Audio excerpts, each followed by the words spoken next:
Ja, wenn wir über Pflege sprechen, dann kommt oft die Frage auch auf, was machen wir, wenn das Leder hart geworden ist? Kriegen wir das wieder weich? Natürlich gibt es irgendwann einen Punkt, dass das Leder so erhärtet ist, dass man es nicht wieder weich kriegt. Also dass es dann irgendwann eben einfach zu ausgetrocknet ist, zu hart. Aber es ist echt eine ganze Menge möglich. Also bin selber manchmal erstaunt. Also ein Versuch ist es aus meiner Sicht immer wert. Und da gibt es zwei Produkte. Einmal Altleder Softener in so einer Flasche oder auch in einer Literflasche.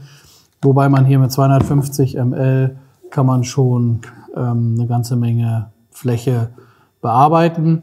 Vorgehensweise ist Leder sauber machen und dann eben mit einem Tuch oder mit einem Schwamm. Tuch bietet sich eigentlich an. Ganz ähnlich wie das Elefantöl würde man hier das auf ein Tuch auftragen und das satt auftragen und lässt das dann eben einziehen.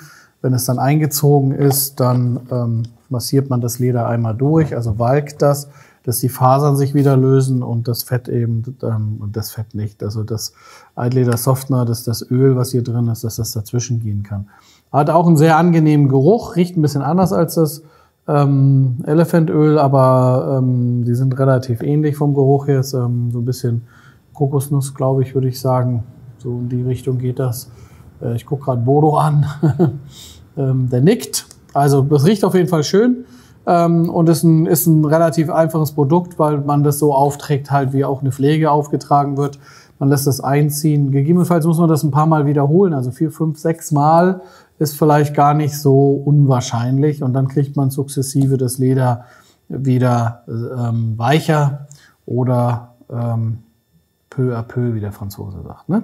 Dann gibt's noch die Profi-Variante quasi. Das ist der Rückfetter oder auch Liquor Oil genannt. Dieser Prozess beim Gerben, wenn man auf die Weichheit eingeht und die synthetischen Fette dazu gibt. Das sind übrigens alles synthetische Öle oder synthetische Fette. Das ist nichts Pflanzliches, also hier kann nichts oxidieren, verrotten oder sonst irgendwas. Das darf auch nicht sein.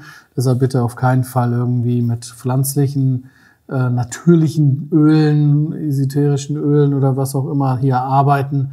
Das müssen synthetische Öle sein, die auf das Leder abgestimmt sind. Rückfetter ist ein Profi-Produkt, wie gesagt. Die Oberfläche ist weniger ölig und es bietet sich immer an, wenn man dann Färbejobs machen möchte, dass man vielleicht die Rückfettung eher mit Rückfetter macht. Warum sagen wir jetzt, das ein Endkundenprodukt oder ein Jedermann-Produkt und das ein Profi-Produkt? Das hier ist nicht ready to use, also das ist ein Konzentrat. Das muss man mit lauwarmem Wasser verdünnen und zwar macht man 20% Rückfetter in lauwarmes Wasser. Lauwarmes Wasser hat 30, 32 Grad, so, da reden wir von lauwarm. Gibt man das rein, dann wird das eine weißliche Lösung und diese weißliche Lösung trägt man dann auf das Leder auf, lässt es einziehen, wenn man die Chance hat, das von hinten aufzutragen. Das trifft für beide Produkte zu, bietet sich das an. Wer da ein bisschen mehr wissen möchte, Burim und ich, wir haben in einem Z3 das mal angewandt und haben da ein bisschen ausführlicheres Video gemacht und zeigen auch, wie man halt mit beiden Produkten wirklich arbeitet. Der Link wird jetzt eingeblendet und dann könnt ihr da euch noch mehr Informationen holen. Jawohl. Nächster Schritt ist Farbenlehre, Farbe mischen.